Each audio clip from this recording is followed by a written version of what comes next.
है, पुलिस हमारा बाप है। लागू मानना पाप है, पुलिस हमारा बाप है। जीजा को थी पार्टी की तलब, काफी दिनों से पार्टी नहीं हुआ है, तो पार्टी करने के लिए जीजा ने साले को ला के दी चाकू कि जाओ पैसे वसूली करके आओ ताकि शराब पी सकें, पार्टी कर सकें।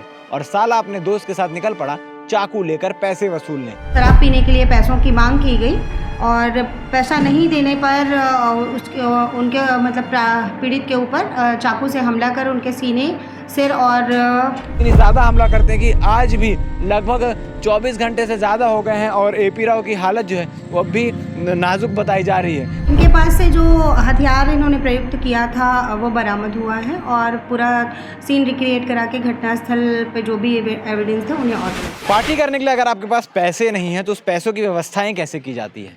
किसी से मांग कर, या मेहनत करके कमा कर, या किसी से उधारी लेकर। मगर आज आपको एक नया तरीका बताता हूं जिससे आजकल के जो गुंडे मवाली या आपराधिक गतिविधियों को अंजाम देने वाले लोग हैं वो पैसे कमाने का एक नया तरीका निकाले हैं। जीजा को थी पार्टी की तलब, काफ़ी दिनों से पार्टी नहीं हुआ है, तो पार्टी करने के लिए जीजा ने साले को ला के दी चाकू कि जाओ पैसे वसूली करके आओ ताकि शराब पी सकें, पार्टी कर सकें। और साला अपने दोस्त के साथ निकल पड़ा चाकू लेकर पैसे वसूलने और राह चलते हुए राहगीर के ऊपर चाकू से किया ताबड़तोड़ वार। क्या कुछ पूरी घटना है आपको तफ्तीश से बताता हूँ। दरअसल आपको बता दूं कि इस वक्त मैं दुर्ग के विश्वदीप सीनियर सेकेंडरी स्कूल के ठीक सामने मौजूद हूँ जो कसारी डी में स्थित है और पद्मनाभपुर थाना क्षेत्र पड़ता है, जहाँ पर दो युवक गिरधर और वंश, ये दोनों ने मिलकर एक व्यक्ति एपी राव के ऊपर ताबड़तोड़ चाकू से हमला किया। आपको बता दें कि एपी राव हुड़को का रहने वाला है और जो मॉर्निंग वॉक करने रोजाना 5 किलोमीटर के लिए निकलता है। और आज के दिन इस पद्मनाभपुर थाना क्षेत्र अंतर्गत कसारी डी का इलाका चुना और जब वो वॉक करके जा रहा था तभी गिरधर और वंश ने उसे पैसे मांगे। पैसे ना देने पर उसे दौड़ा दिया और वो दौड़ते हुए इस स्कूल के ठीक सामने पहुंचता है और स्कूल से कुछ दूर अंदर में जो गली आपको दिखाई दे रही होगी वहां जाता है।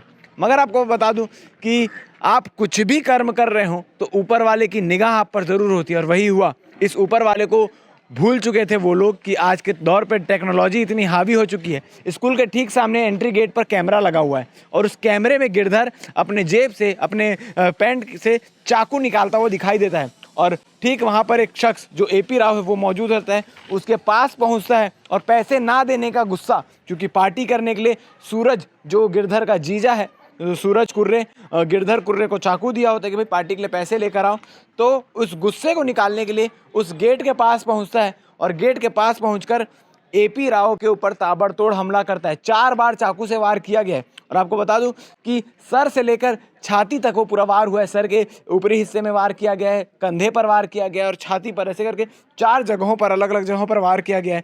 कल सुबह यानी 17 जून सुबह 4 बजे के आसपास की ये घटना है और उसके बाद जैसे ही पुलिस को जानकारी मिलती है तुरंत जो एपी राव है उन्हें उठाकर अस्पताल ले जाया जाता है, जहाँ से रायपुर मेकाहारा शिफ्ट कर दिया जाता है। एपी राव दौड़ते हुए यहाँ आते हैं, दरवाज़ा नहीं खुल रहा होता है तो एंड मौके पर दरवाज़ा खोलकर अंदर घुसते हैं, जब तक जो गिरधर और वंश है वो यहाँ पहुँच चुके होते हैं। अंदर खून के इतने ज़्यादा छींटे हैं कि हम आपको तस्वीर में नहीं दिखा सकते। उस अंदर पहुँचने के बाद गिरधर और जो वंश है वो ताबड़तोड़ हमला करके एपी राव के ऊपर इतनी ज़्यादा हमला करते हैं कि आज भी लगभग 24 घंटे से ज़्यादा हो गए हैं और एपी राव की हालत जो है वो अब भी नाजुक बताई जा रही है। मेकाहारा में उनका ऑपरेशन हो चुका है, फिर भी उसके बाद भी स्थिति अभी नाजुक है। अब क्या होता है आगे चल के ये देखने वाली बात है। फिलहाल दुर्ग पुलिस में त्वरित कार्रवाई करते हुए सीसीटीवी फुटेज के आधार पर 3 लोगों को हिरासत में लिया। जीजा सूरज कुर्रे, साला गिरधर कुर्रे और दोस्त वंश, उनको गिरफ्तार करके आज उनके पास से हथियार बरामद करने के लिए सीन रिक्रिएशन कराया गया कि आखिर हथियार कहाँ छुपा के रखा था, कौन से कपड़ों में उन्होंने ये सब वार किया। और सीन रिक्रिएशन के दौरान पूरे मोहल्ले भर में उनका जुलूस निकाला गया। फिलहाल आपको बता दें कि पूरा मोहल्ला ये दृश्य देखने के लिए इकट्ठा हो चुका था कि किस प्रकार से जो आरोपी हैं पुलिस किस प्रकार से कार्रवाई करती है। और एक मैसेज भी है, एक सबक भी है उन लोगों के लिए जो सोचते हैं कि आपराधिक गतिविधियों में संलिप्त होने से पैसे ही पैसे होते हैं, किसी प्रकार की कोई दिक्कत नहीं होती।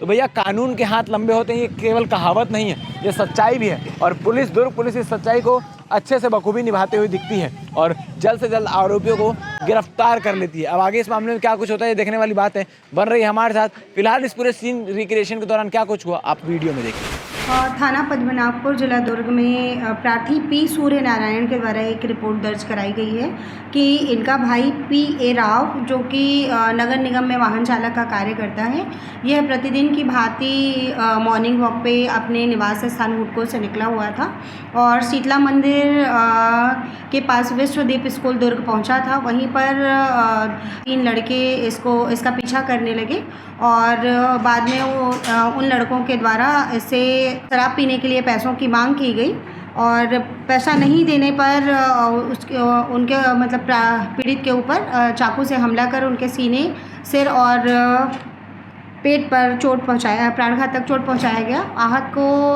इलाज के लिए जिला अस्पताल दुर्ग में भर्ती कराया गया था और उसके बाद इसे मेकाहारा इलाज हेतु रेफ़र किया गया। प्रकरण में आरोपी वंश जोशी, गिरधर कुर्रे, सूरज बंजारे, इन तीनों की पहचान कर इन्हें गिरफ्तार कर न्यायिक हिरासत पर रिमांड पर भेजा गया है। आज सीन रिक्रिएशन कराया गया मैम, क्या क्या चीज़ें बरामद हुई है? इनके पास से जो हथियार इन्होंने प्रयुक्त किया था वो बरामद हुआ है और पूरा सीन रिक्रिएट करा के घटनास्थल पे जो भी एविडेंस थे उन्हें और कलेक्ट किया गया है। मैम ऐसी जानकारी मिली कि जीजा, जो आरोपी की जीजा, उन्होंने चाकू उपलब्ध करवाए थे पार्टी के लिए पैसा वसूली करने के लिए। जो भी तथ्य आए हैं उन पर जांच की जा रही है, विवेचना पश्चात इसमें आगे की कार्रवाई हो पाएगी।